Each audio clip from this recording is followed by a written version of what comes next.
Habang nanghihina ang Garm, tinawag nito ang mga Skeleton Knight upang umatake, ngunit madali itong tinalo ni Noel gamit ang kanyang kasanayan sa exorcism.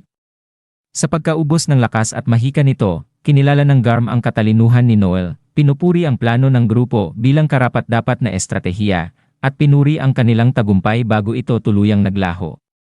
Habang nagmumuni-muni si Noel, ipinahayag niya ang pagkagulat sa marangal na tugon ng Garm, napansin na kahit ang mga halimaw ay maaaring magtaglay ng dangal at karangalan. Matapos talunin ang Garm at linisin ang Abyss, kinumpirma ni Harold ang tagumpay ng kanilang misyon at binigyang pansin ang lumalaking reputasyon ni Noel.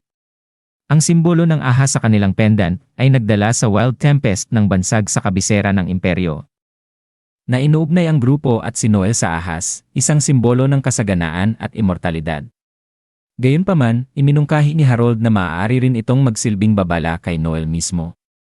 Samantala, lumapit si Leon kay Noel ng pribado, inamin na bagamat kahanga-hanga ang kanilang estratehiya, kumbinsido siyang hindi nila makakamit ang layunin na maging isang Regalia clan sa loob ng 6 na buwan.